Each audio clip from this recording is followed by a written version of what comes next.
The video today is inspired entirely by a post that Adam Grant made on Instagram a while back that said, "The only people worth impressing are your 5-year-old self and your 85-year-old self."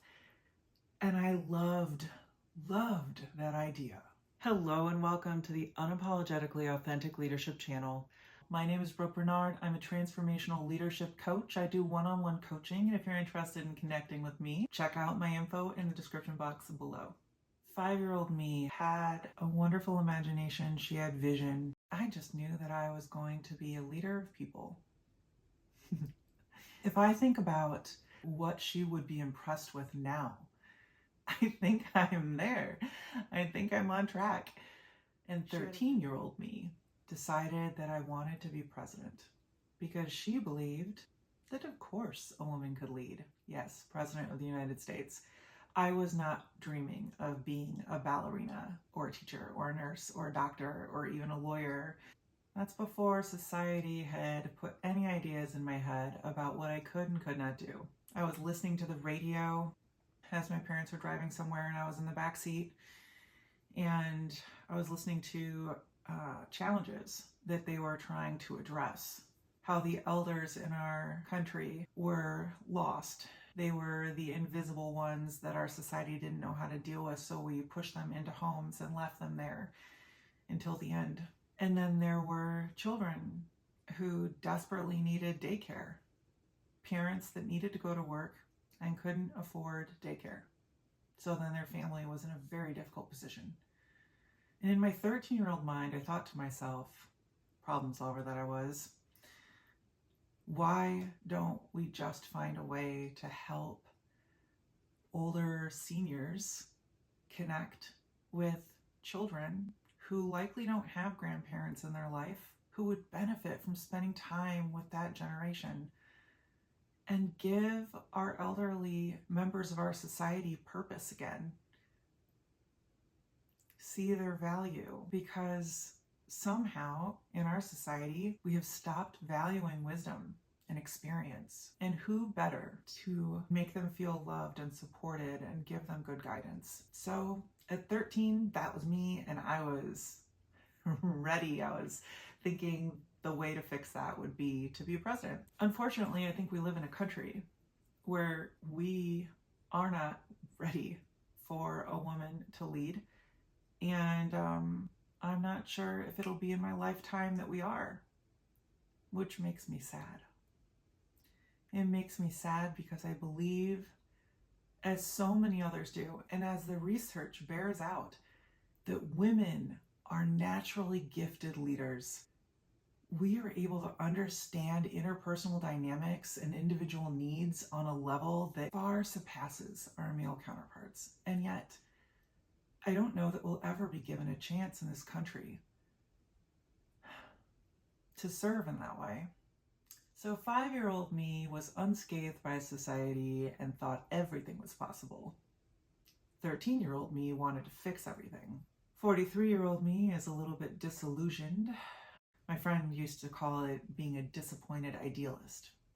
I think that's probably pretty accurate. I want to be always looking at life through the most positive lens, because I know that we all only get one life and that we have a choice about how we choose to experience things. What story are we telling ourselves? Are we living in alignment with our values? Are we living our lives, or are we just mindlessly walking through them? Are we surrounding ourselves with people that love us and support us and want to see us achieve our dreams? We have choices. We can't control everything. I can't control who the President of the United States is. I have one vote. I exercised that vote. And I can't control what's going to happen with the health of our planet, or a future financial stability for the middle class, or the health of my friends and their future babies. I cannot control all outcomes, but I can choose to live my life in a way that I know my 85-year-old self will be proud. I want to look back when I'm on my deathbed and I want to know that I lived a good life.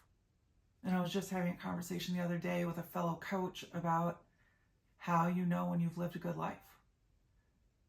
So I want me at the end of my life to be able to look back at the me now and know that I had a really hard time accepting the decision of my fellow Americans to elect a man I don't agree with, who does not value my life or my safety, or the safety of so many who have vulnerable and marginalized identities, who need protection. It is hard for me to reconcile that that's what's happening now. But at the end of my life, I want to know I did not lose sight of who I was or what I believed, what I valued, who I loved, that I did not give up, that I did not roll over, that I did not embrace those feelings of hopelessness and helplessness that were threatening to sneak in and drown me, that I felt the pain, that I felt the sadness, that I felt the disappointment and disillusionment, that I felt it all.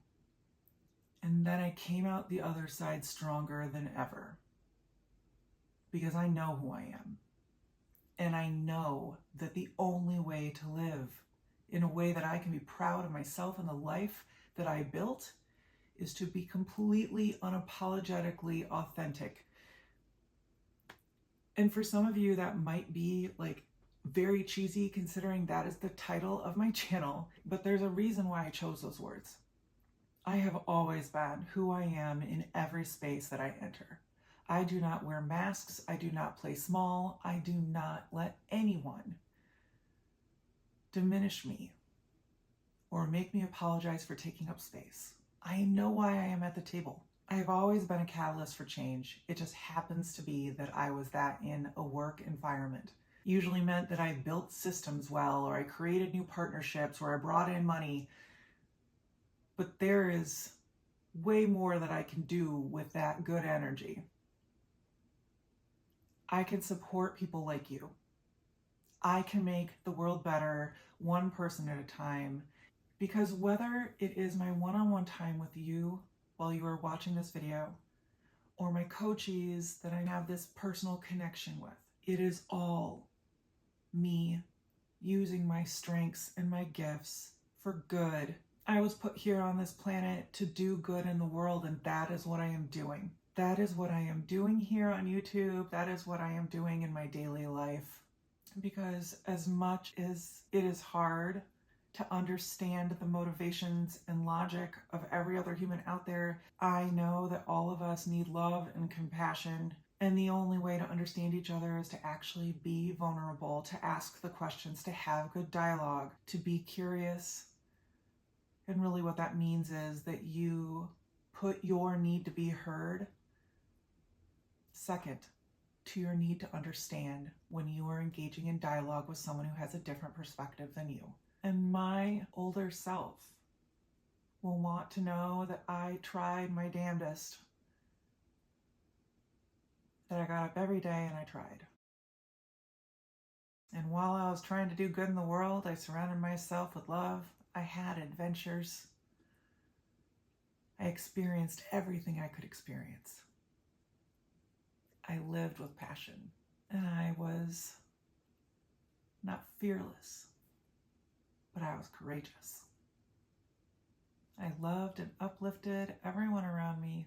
My legacy will be the positive impact I had on each and every individual that I came in contact with, that I invested in. And that is what the me at the end of my life is going to be proud to look back on. A life lived with passion and purpose. A full life. A good life. So what do you think? Is your 5-year-old self impressed by you? Would they be in awe of you if you could sit down and have a conversation about the life you have led thus far? And what about the 85-year-old version of you? What about the you at the end of your life? What would that version of you say? If they could see where you are right now, what would they want you to do that you haven't done yet? What behaviors would they want you to change? What values would they want you to be more aligned with? What experiences do you need to have to become that person that can be proud of the life they lived. For those of you that journal, this would be a great prompt. Take some time, think about it on your own. Let me know in the comments. Thank you for spending this time with me today. And if you are subscribed and you have not rang that notification bell yet, please take a moment to ring the bell, and then you'll be able to see my content as soon as it comes out. I love you all. Take care of yourselves. And remember, stay true to yourself. Lead with purpose. And thank you for watching.